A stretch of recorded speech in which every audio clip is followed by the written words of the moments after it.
Good morning. Whoa, that's loud. Hey, welcome everyone. Welcome to the third annual Developers Conference, first time at the University of Vermont. So let's just start by thanking the University of Vermont for hosting us here. So join me in applauding them. And we're actually going to start with Professor Beverly Wimple, who's going to do the introduction for the senator, and then we'll go from there. So, Beverly?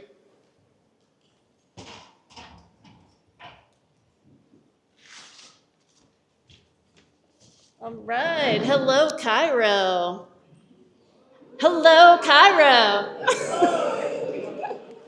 I'm Beverly Wemple. It's my pleasure to welcome all of you to Vermont, the beautiful Green Mountain state of Vermont, to Burlington and to the campus of the University of Vermont.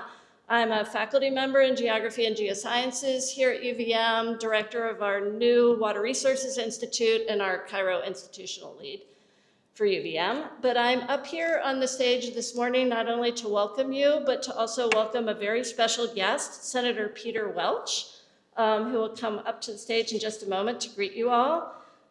Senator Welch has served the state of Vermont for over 40 years, first as a state senator from Windsor County, which is in the southeast part of the state, in the Vermont legislature, where he was also the first Democrat to hold the position of Senate president for our state legislature. In 2006, he was elected to represent the state of Vermont in the U.S. House of Representatives, where he served 8 terms. And in November of 2021, he was elected to represent Vermont in the U.S. Senate. Over the last 2 years, Senator Welch has traveled across the state of Vermont and heard a lot from our communities about the devastating impacts of flooding that we've been experiencing here in this state. And he has also emerged as a real champion of science over the last few months. Along with Senator Katie Britt of Alabama, Senator Welch has recently reintroduced the Bipartisan Water Research Optimization Act of 2025, which would codify the National Water Center as the primary center within NOAA for research, development, and coordination of water-related operational activities between various departments of the U.S. federal government. The act would also help ensure support for the Cooperative Institute for Research to Operations and Hydrology, which we're very grateful for. So with that, I'll welcome Senator Welch to the stage to make a few comments to the community, and I think he's willing to take a few questions also. Thank you for being here.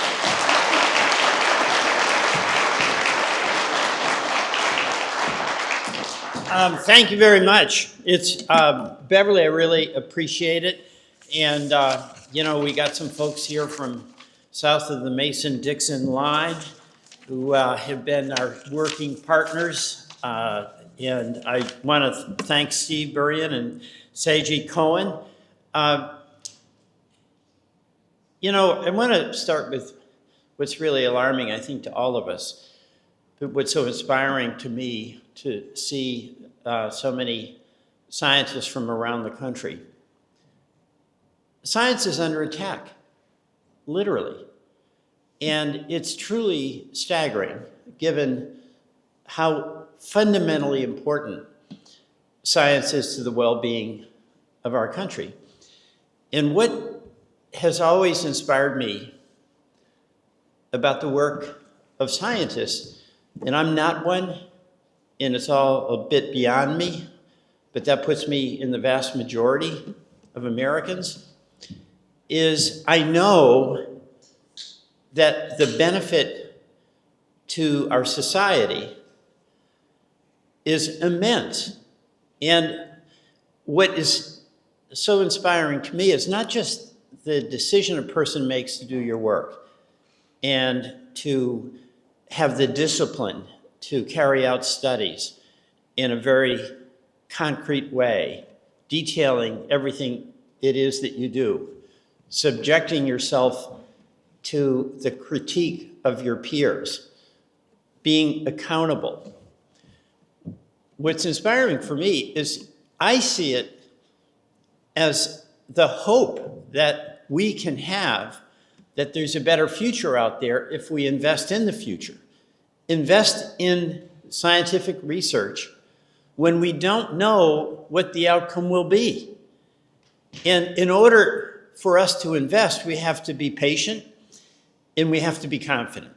We have to be confident that at the end of a year, at the end of 2 years, at the end of 5 years, at the end of a sustained commitment to this enterprise of inquiry, we actually will find things that have operational impact that make people safer and make people have a better future and better present. So this attack that we're seeing on science, stripping money from the National Institute of Health, stripping money from the National Science Foundation, is something that I'm going to do everything in my power to reverse.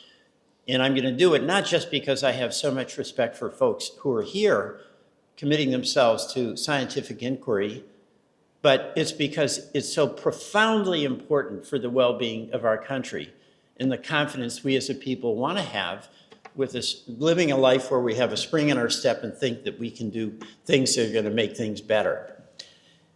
You know, this work here with CIROH, it really started with Senator Shelby from Alabama, of course, and my predecessor, Senator Leahy in Vermont.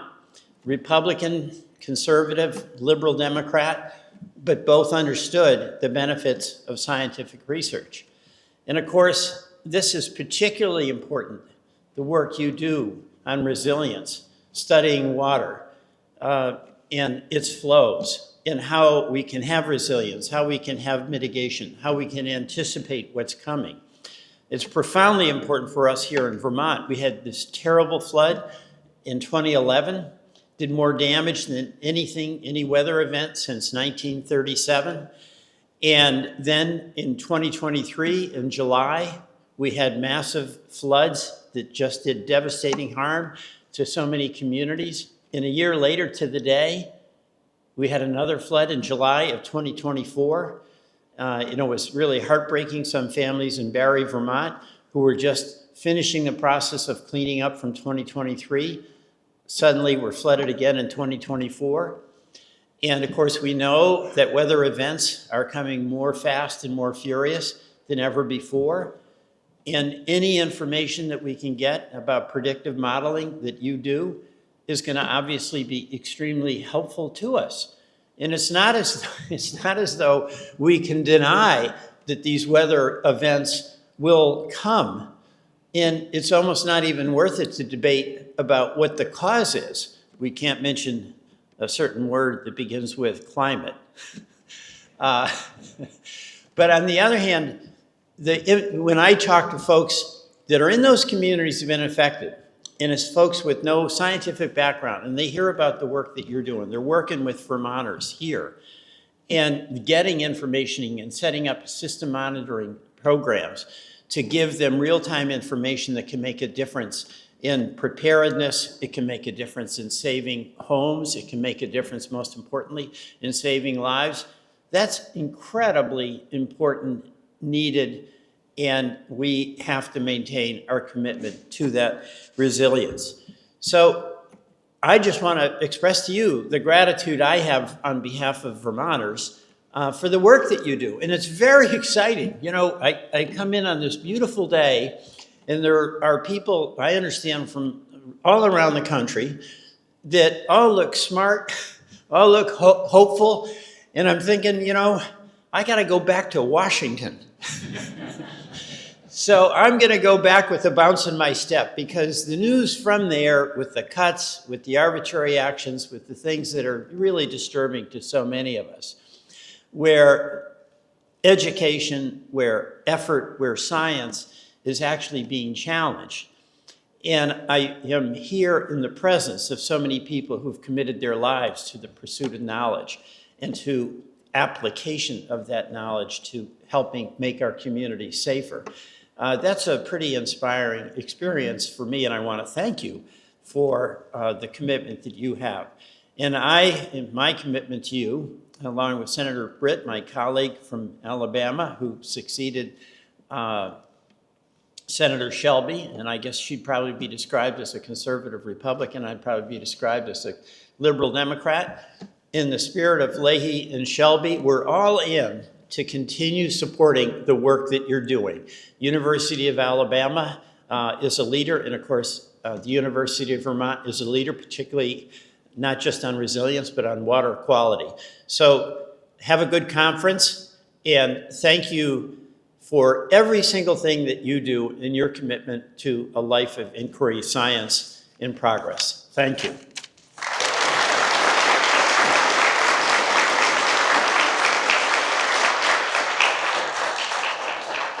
Would you like to take a question? We know you have a busy day. Well, you guys have busy days too. So if you are a Vermonter, raise your hand so our senator sees who you are. And if you were an early career trainee, so we could say, including those of you who may be in other states right now, came from Vermont, raise your hand if you're an early career trainee from anywhere in the country. So this is your next generation of scientists. That's so cool. All right. Last call for questions. Senator's got a busy day.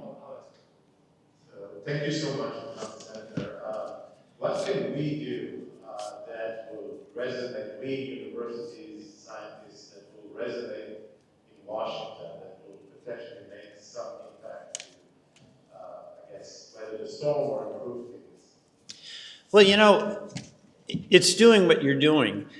This whole debate about attacking science it's truly bizarre, right? I mean, it's like medieval, what we're talking about. And here's what I find so interesting about it. There is a hold that the president has on a lot of folks in his party.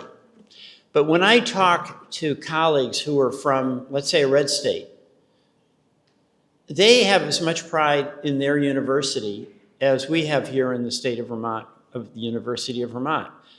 When I talk to folks from North Carolina, where they just had a while ago a terrible storm, or I talk to some colleagues from Texas where they have different kinds of storms and floods, the needs that folks have, whether it's a red state or blue state, to get information about resilience, about predictive models, is the same. It's not different. We're not talking about science as being a red or blue deal. This is inquiry about how the world works, right? And then the application of that is going to be beneficial, and it doesn't matter who you voted for. So what you can do is do your work. And then the institutions where you're working, there is local pride and local support to allow you to keep doing it, even if there's this mind disconnect among a lot of my colleagues, where on the abstract level, they're all for, quote, cutting. But when you get to the specific, wait a minute, we're talking about the University of Alabama? No, we don't like that. We're talking about the University of Vermont? No, well, not Vermont. Because the work you do has universal benefit and universal application. So my best advice to you is to hang in and do your work, even in a time where it's got to be amazing for you and discouraging to wake up and to see the news about a wholesale assault on universities, on scientific inquiry, on cutting budgets. So hang in is my message. Thank you very much. From the University of Alabama. Hey, thanks. I just wanted to know, how much warning did you have for the floods in 2011, 2023, and 2024? Very little, as I understand it. And, you know, the fact is, here's what's different too. We didn't have much warning. You know, 2011, which was Tropical Storm Irene, and Vermont got the worst of it. It was just a long, slow, steady rain. I mean, the storms are different now.